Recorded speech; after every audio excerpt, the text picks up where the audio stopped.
Capitol Report is a production of Senate Media Services. This week, Senate leaders in housing offered their perspectives on the affordability crisis facing renters and homeowners. And Governor Tim Walz unveils a $2.7 billion bonding proposal, plus the history of gubernatorial portraiture. Stay tuned for this week's Capitol Report.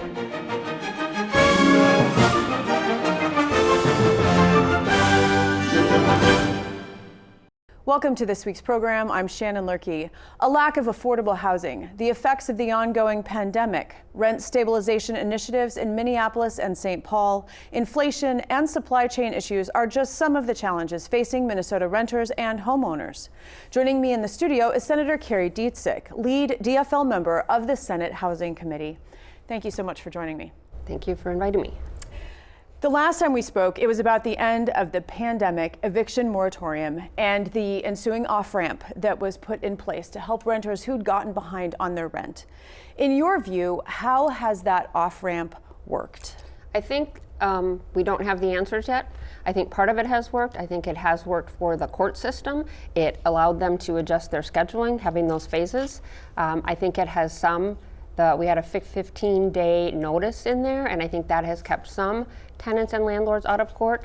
We have a June date that if you have an open application, that tenants and landlords can still work through, and you can't be evicted if you have that open application. So I think that is helping some, but I think we won't know the true effect for a little while yet to see, did it actually keep people in their homes, and did it allow them to get time to actually get the rent help money? So we have to wait just a little bit longer for news on that. Mm-hmm. Okay. In the last election, voters in Minneapolis and St. Paul approved rent stabilization measures. Now, in Minneapolis, city leaders will work to form a policy, but in St. Paul, it is a specific policy that caps rent at a 3% increase. Some local developers are now threatening to halt projects because of that. How should the balance between rent control and development incentives move forward at this point? So housing remains an overarching component of everything. Like I said at the beginning of the pandemic, how do you go home and how do you stay home if you don't have a home? I think we need to be talking big picture.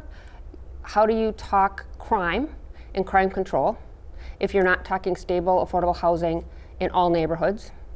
How do you talk about student achievement and students not doing well in school when a lot of those might be issues with housing insecurity? So I think we have to look at all of that. And how do you talk about rent control if you have a market that doesn't even allow people to get to rent? When we have 550,000 families paying more than 30% of their rent in Minnesota, that is a problem. So what is the, I don't know if it's rent control, but we need to look at how do we keep people in their homes, because stable housing improves education outcomes, it improves health outcomes, it's keeping kids educated, it helps them with their education now and in the future, so that is our future workforce, and that helps local economies going forward. So we need to look at ways to keep them in their homes, and that's either my bill, Senate File 333, which is Bring It Home Minnesota, that would provide rent subsidies to help stabilize some of these families, or we need to work with developers and work with communities and build more very low income housing. But what you're saying, though, is that this is a bigger issue than just how much people are paying to find a place to live, because if what they're trying to pay doesn't even get them anywhere, then it's a cascading effect of other problems. Yep.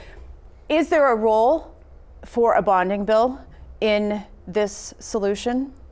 If the bonding bill will help pay for that very low income housing, yes. We need to build more housing for those very low income families and those very low income workers. We need to, I think the market in itself is raising wages for some of them, but when you're still paying 50% of your income towards rent, that at a certain point is not sustainable. Then you're not paying something else. So you are food insecure. You're cutting back on drugs, and so this is a systemic problem, and we need to have a holistic approach. Now, I just read in the paper that Minneapolis is instituting the payments that with no strings attached, basic income. Thank you very much.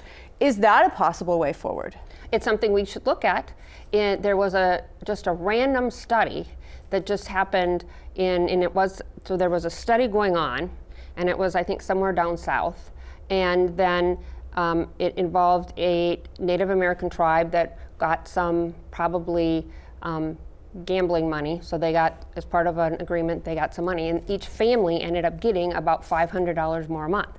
They were part of this controlled study already going on, and that again showed that just getting that $500 more a month helped stabilize those families. It stabilized housing. It gave the parents more security. It gave the kids more security, and those kids over time, again, their education did better. They were more comfortable in their learning, and so their outcome and their learning potential and their earning potential grew. So I think it does help, and so it could be something we look at. In a December Star Tribune article about the housing market, a Twin Cities realtor said that the current market is unfair to first-time homebuyers because out-of-state corporations are coming in and buying up so many properties, either to turn them into rentals or to flip them. It's shutting out lower-income buyers, especially, those first-time homebuyers. Is there a remedy to the outside money that is pouring in? It's a problem, and it is happening, and that is making this already tight market tighter, because individuals can't compete when corporations come in with cash. They don't need to do an appraisal, and so we're losing out. They're taking that money, that house, off the market. They're also, if they're buying 30 houses in some neighborhood, that's also then increasing the value or increasing the price of the next house that goes for sale, making, again, it's just a vicious cycle of where people can't afford it. So I think we need to look at, are there ways that we can control that market? And are there ways, we need to look at, well, why are they doing it? What is their long-range plan? And because it is not helping. We have the worst disparity gap in the country between black homeownership, which is about 25%, and white homeownership, which is about 75%. So we really need to figure out what is going on. And I think there are some ways that we can stop it, and I think there are some things that we will be looking at to try to get a better handle on that, because we need to do something to reduce that disparity gap. And if that disparity gap is not reduced, then, owning a home has always been a part of the American dream. It's how people build wealth.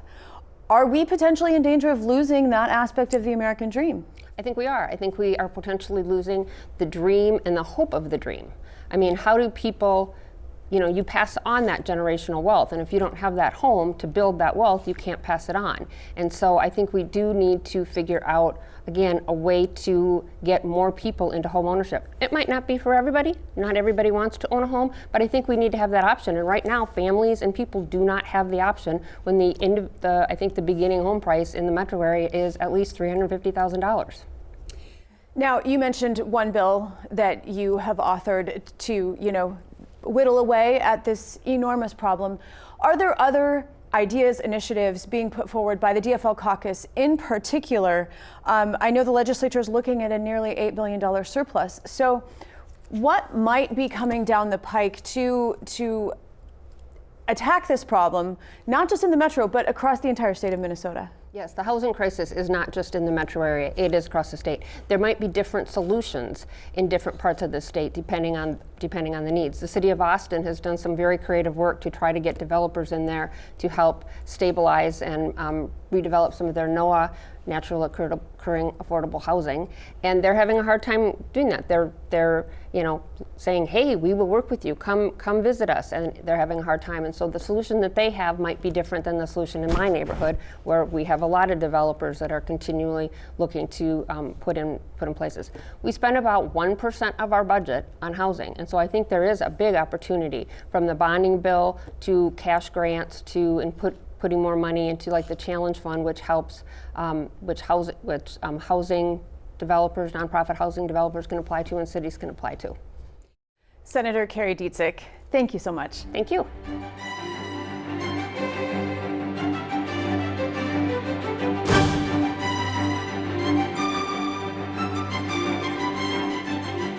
This week, Governor Tim Walz and Lieutenant Governor Peggy Flanagan unveiled their 2022 bonding proposal, which includes funding for affordable housing. Minnesota's fiscal state is strong, as you well know. We have the capacity to be able to service our bonds, and we're proposing about $2.7 billion in all of the bonding proposals. We've seen this time and time again when roads and bridges are deteriorating, when educational facilities are outdated, when affordable housing is unavailable, when water treatment plants are unsafe, our families and communities struggle to thrive. So many of the projects that we have included in our proposal have been waiting for years, and the longer they waited, the more critical their need became, and the more expensive the fix. But when we dedicate these resources to projects that are ready to go, we have the opportunity to make transformative change in communities and all across the state. So that is the power of bonding. We have proposed more than $450 million in safe and affordable housing projects, including a historic $250 million investment in housing infrastructure bonds to provide supportive housing to Minnesotans across the state and investments to repair existing shelters for our most vulnerable relatives and Minnesotans.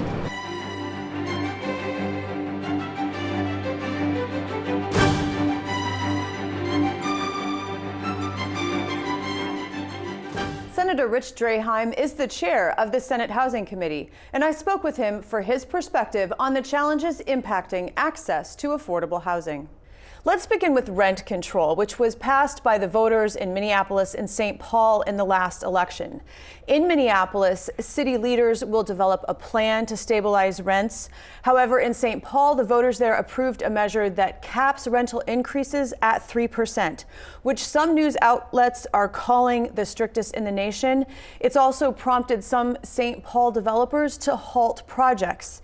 What is your view on this? Well, thank you for having me, and thank you for talking about housing, something that I've been passionate about 5 years I've served.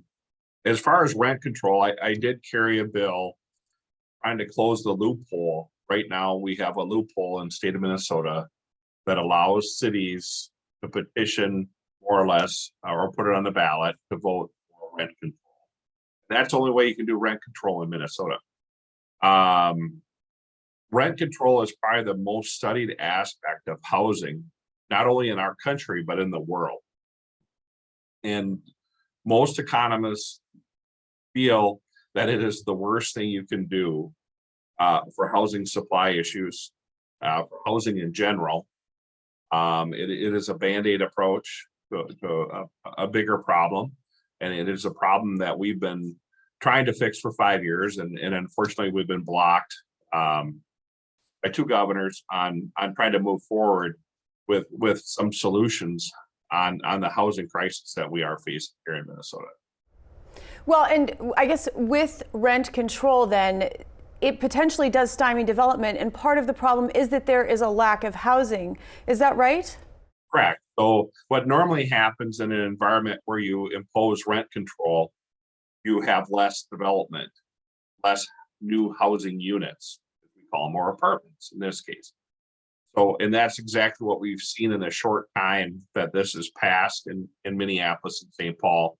Is there's been quite a few public comments in the paper and the media and press releases of big corporations pulling out of building new developments or even halting current projects.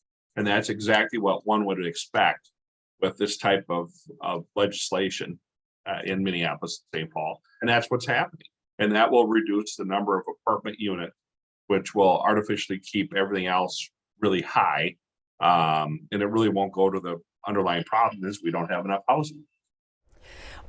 As you know, one factor attributed to the rise in housing prices is the fact that out-of-state corporations are coming in and buying what would be a starter home for a new home buyer, but buying up those homes, multiple homes, to either flip them into rental homes or, well, actually to make them rental homes or to flip them and then resell them. Is there a legislative solution to this? Oh, that's a good question. And we have talked kind of offline about that. Senator Dziedzic and myself have both expressed interest in kind of digging deeper into that and seeing if we can come up with a solution. So at the end of last session, we both kind of agreed that we thought that'd be a great topic to have a hearing on and try to see if we can find something to help that situation. I know a lot of communities, especially college communities, have restrictions on how many rental units you can have. And when you look at like Northeast Minneapolis, I think it is, has majority of the homes are rentals. So if you saved up enough money, you built up your credit, and you wanted to buy a home, the chances of you finding a home to even purchase are very slim. So what can we do, as a state legislative body to help protect the availability of some of the houses, but yet still maintain kind of a free market is a balancing act. But we have to look into it. We have to examine, is this really a big problem in Minnesota? I personally have seen emails from corporations wanting to buy literally hundreds of homes in the metro area. That's very scary for that young family trying to start out. Last year, the Federal Reserve Bank of Minneapolis published a report called Systemic Racism Haunts Homeownership in Minnesota. The disparities between white homeowners and homeowners who are people of color and indigenous people is, according to this report, the fourth largest in the nation. I know this is important to you because you brought it up on the Senate floor last year. Are you looking for ways to address this? And I have, the last 5 years, we've tried to come up with solutions. I truly believe one of our basic functions as a state, it should be basic education for our kids, a career path job. What can we do to get people on a career path job? And then the last piece of the American puzzle is a pathway to homeownership. And that's what we've been trying to work on. It is a great equalizer. And this last year was the first year in Minnesota's history we actually had bonding money for home ownership. So our focus of our state agency for housing has been on rental and not home ownership. And I think that has magnified, especially some areas in the Minneapolis-St. Paul area, which is the worst by most counts in the country. The state overall is usually ranked 4th or 5th worst state, but the metro is usually ranked number 1 in the whole country, which is awful. And that means we're giving a lot of people, or we're not giving a lot of people, the option to build wealth. And we do a lot of great things here in Minnesota, but that's one thing that we haven't done very well, and we need to fix that. And I think we've had a lot of solutions to try to do that. Unfortunately, we haven't got the other side of the aisle to come along with us, but I think this year will be the year to do that. Sometimes it just takes a little bit of time to get people to see your perspective, and there's things we agree on and not agree on. But government was the problem when redlining started, which was one of the causes of this. It was the big banks and government working together to block people from being able to buy a home. So right now, I think government is part of the problem. And that's the want to build more apartments instead of houses. It costs us 2 or 3 times the amount to build an apartment from a government standpoint versus a free market. And when we're spending, go ahead. I was just going to say, you mentioned bonding just a moment ago, and Governor Walz announced his bonding plan for the coming legislative session. What's pertinent to this conversation is that he'd like to put $450 million into affordable housing projects and $250 million in housing infrastructure bonds. And the legislature is also looking at an $8 billion surplus. So you said that, bonding for home ownership is important to you. But are these numbers close? Is this something that state dollars should go towards? It dabbles in the details, and we have to look and see what the uses will be for these bonds. But housing bonds aren't that cheap. So the debt service for the first year is 4%, is what the state's been charging us to do these bonds, and then 8% for year 2 through 20. 8%. That is not very cheap. So I am pushing, if we are going to do quote unquote bonding bills, we do cash bills and spend some of that cash. The dollar amounts will be figured out with leadership way above my pay grade. But I will be pushing for, if we do have the resources and we don't give some of that back, which I think we should, that we spend cash on it instead of borrowing. The housing bonds are not inexpensive. They are the highest cost bond that we have here. And we have done more bonding for housing in the last 5 years than we have in any other period in time, probably more than the last 20 years. So we've been very big supporters of housing bonds, but the system can only handle so much. And I think this is probably more than the system can handle. Senator Rich Draheim, I want to thank you so much. Yeah, thank you.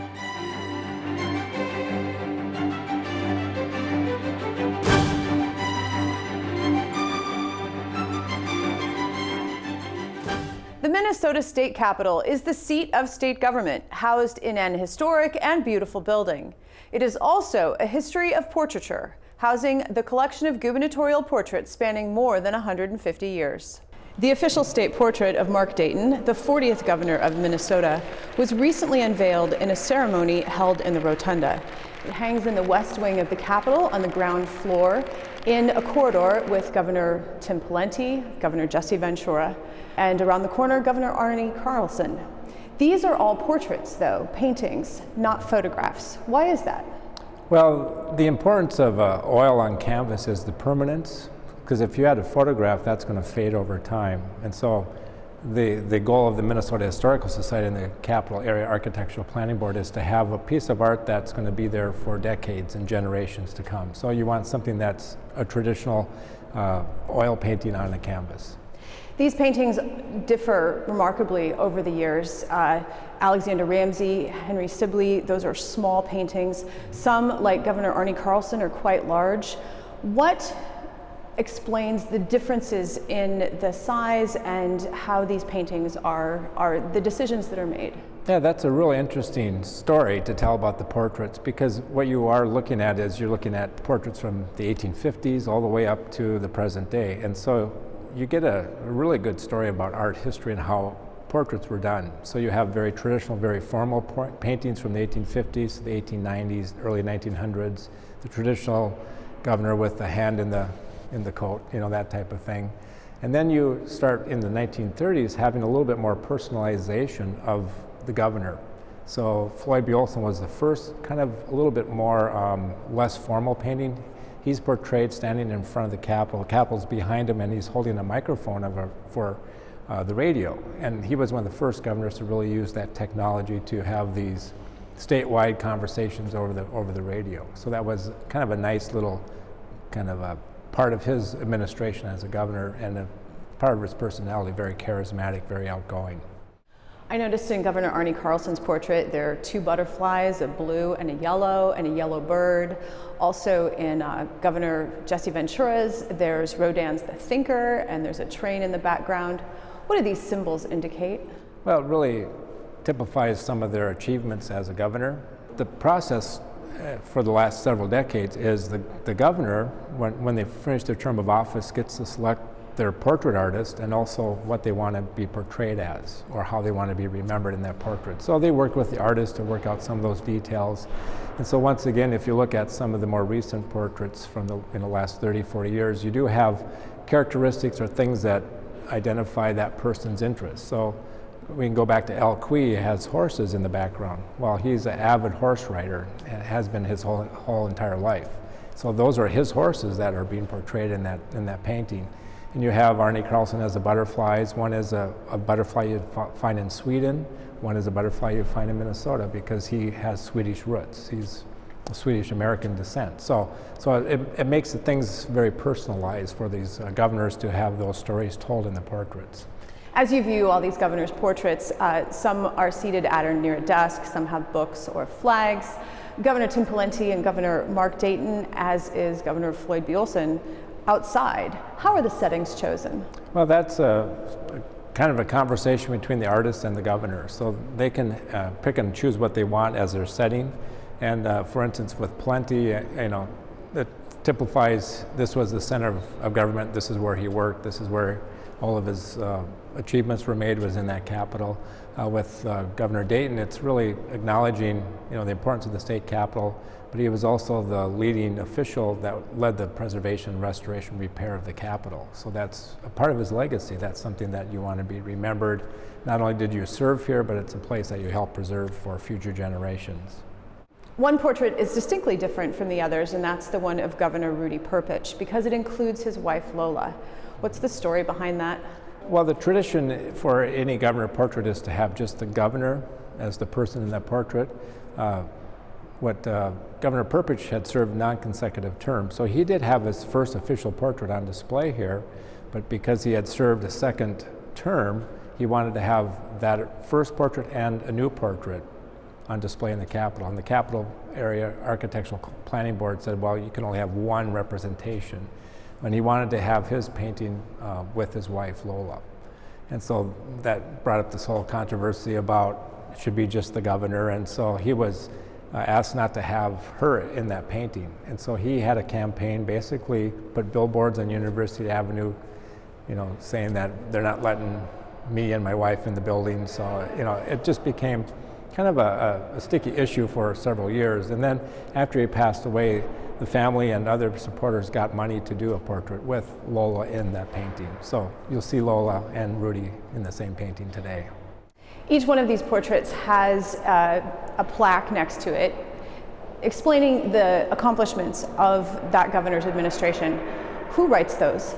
That's overseen by the Minnesota Historical Society. So we contract with historians or other people to write those biographical plaques and the information. Is the content ever controversial? That's the problem if you have portraits of living people or being portrayed. Sometimes it's hard to really tell their story because they're still living that story. So sometimes that can be a controversial issue.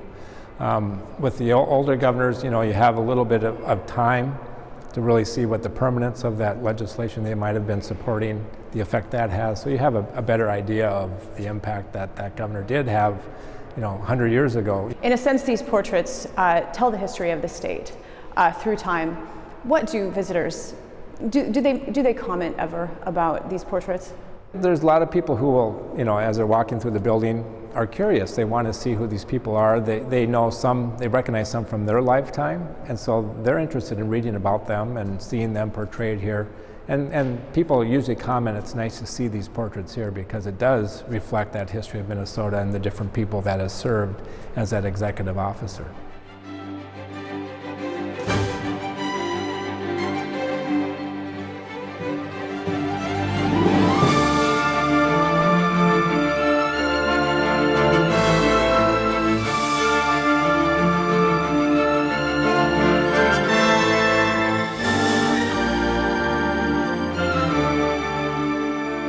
Join us again next week as we delve into more topics affecting Minnesotans. I'm Shannon Loehrke, and on behalf of all of us at Senate Media Services, thanks for watching.